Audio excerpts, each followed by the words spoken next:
In this video, we're going to give you some tips and tricks and tell you about things that you may or may not know when you come to stay in Spain, buy a property in Spain, or come to live in Spain. Let's go.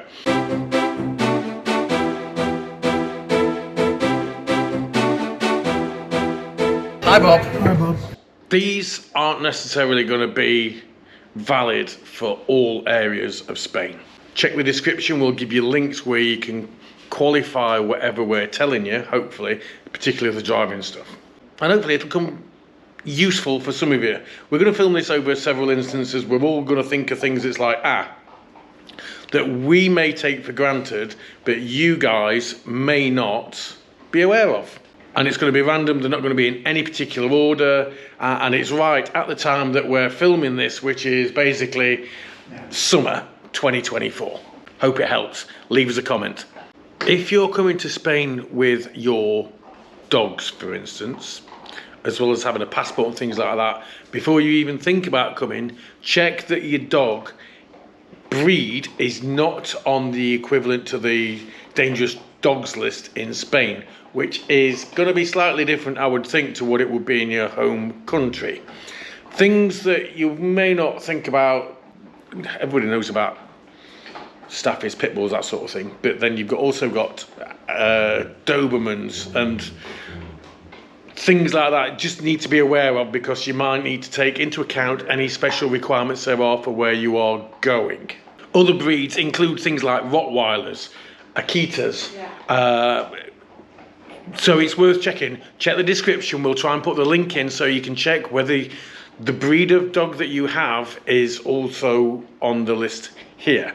Now, the other thing, when you're transporting with dogs, legally in Spain, they can't go in the front, they have to be in the back or in the boot, either in a cage, secured, with a harness, whatever.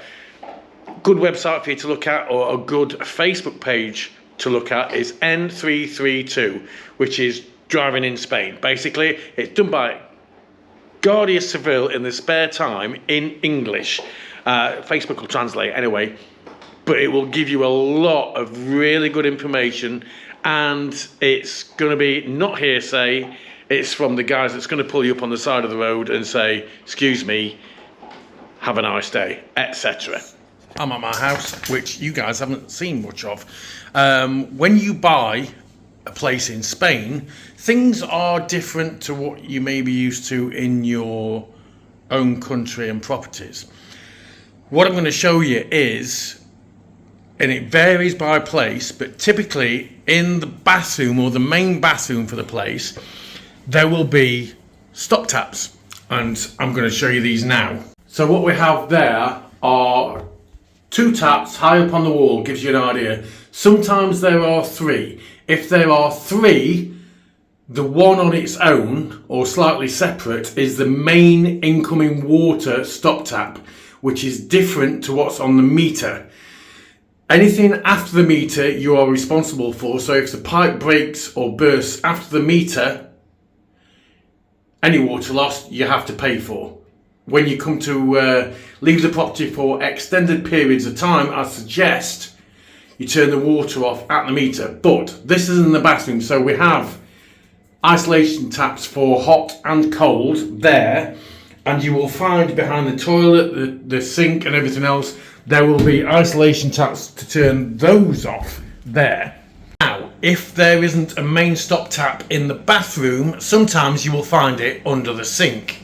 And when I say under the sink, I mean in the kitchen, so you can see that just there. And again, you can see there are isolation taps up to the sink, and the one that's on its own there is to the washing machine that I've got next to the sink here. But the one that's the isolation tap in my place is there. Now, the other thing to note is in Spain you have a contract for your electricity, which is by the kilowatt hour. So that's the size of the supply you get coming in. What throws a lot of people is sometimes they're on a low incoming contract and you'll need to change it. I mean, here's my electricity distribution panel. But if you have a low kilowatt hour contract. As soon as you put things on like the aircon, and at the minute I've got the oven on as well, if I was to say plug in an iron or another aircon, the electric would trip.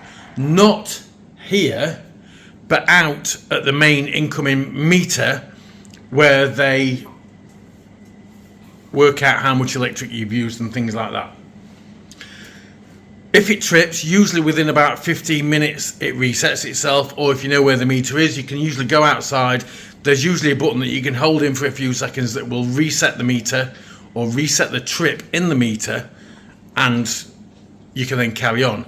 But if you find that's happening a lot, see what your contract is. You may need to increase the contract hours.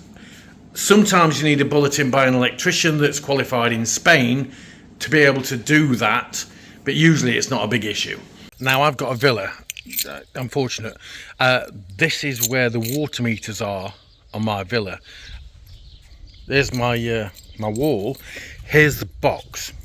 All right, and you're like, okay, it's locked. I haven't got a key. If you get, let's see if I can show you, a couple of keys, you can usually put a couple of keys either side. I'm having to do this one-handed, so it's going to be not easy. Hang on. Now, I'm hoping you can see this. If you notice, I've got the two keys. It's a square key, but I've got two keys either side, and I can twist. Usually, I can twist it, there we go, to get in. And there we have it. So here there are 2 meters, myself and next door. That's the meter. Everything up to the meter is the responsibility of the water board. Everything after the meter, i.e. here, is your responsibility. So if the pipe bursts somewhere in the garden, you have to pay for the water leak, but you can turn the water off using the taps there. Now, again, apologies for the video quality because I've got the sun behind me. This is the boxes, in our instances, that have the electric. So you can see there's 2 meters. And basically, usually there's a button where you can reset if it trips. Luckily for me, the lock on mine isn't done, but the one below is. But that doesn't supply, and that's not for any of us, that's what we need. On the subject of aircon, recommended that you do 20, 21, 23 degrees on the aircon. If you do it any lower, it just burns out the compressor and the motor more.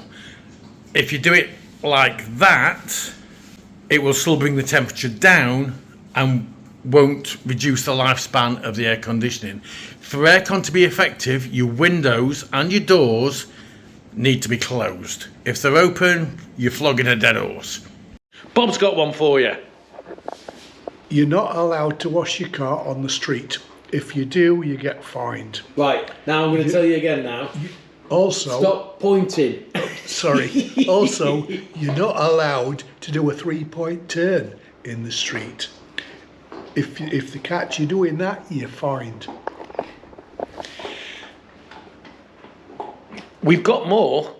You come out to Spain, you buy a property in Spain, holiday home, whatever, you think, right, I want some outside furniture, because spending most time outside is where you're going to be.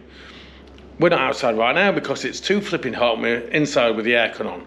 But you think, I'll buy some rattan furniture. Looks really good.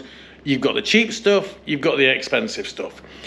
Just so that you're aware, doesn't matter whether it's the cheap stuff or the expensive stuff. After 2 years, it's going to start to look not so great. And it will not last as long as you may think or as long as you may hope. That's why, for instance, here, it's metal with wood or simulated wood on it with separate cushions. It's going to last. Aluminium, not going to be affected by the weather, whether it's hot, cold, wet, snowing. Yeah, we've had snow, but only once in 90 odd years. But just so you're aware, rattan stuff doesn't last as long as you would hope.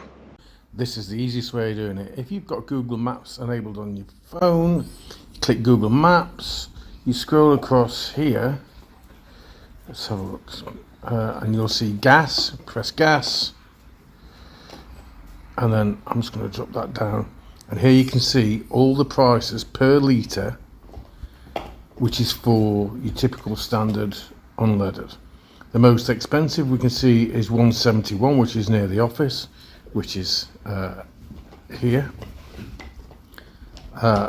Usually we'll tend to use either Gas Express, which is in San Luis, which is 149, or even Plen Oil, which is in Torretas, which is also 149. But just by going a couple of kilometres, if even that, you know, you can see the prices all the way around, and you can do that quite easily. So when we did Necha, we had a look. Gas Express doesn't go down that far, but Plen Oil did, and we made a slight detour because it was obviously going to save us best part of €10 to fill the tank of fuel up. 5-minute detour, worth it. A few more quick ones while I think on. If you are in big towns and cities here in Spain and you are driving a vehicle, some places like Madrid, Granada, Seville, possibly Barcelona, you need to be displaying a sticker that shows the impact environmentally, like this. There'll be signs telling you what sticker you need to have to be able to enter that area. If you don't have the right one, you get a fine. Oh, and the other thing to watch for, roundabouts in Spain. Law to themselves, have your wits about you. If you drive them like you would drive them in your own country, apart from being on the opposite side of the road and being in a different direction, and you have an accident, it's more likely that you're going to have driven the roundabout wrong and you could get an instant fine. Basically, as you approach the roundabout, keep in the right-hand lane, even if you're going left. Nuts, we know, but that's the law.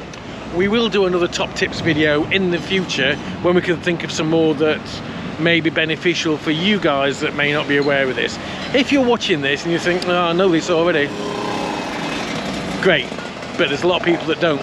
One last tip, and this seems really obvious. If you need the emergency services in Spain, fire, ambulance or police, the number to call is 112. Okay, have a good one. Thanks for watching. Leave us a comment. See you soon. Bye.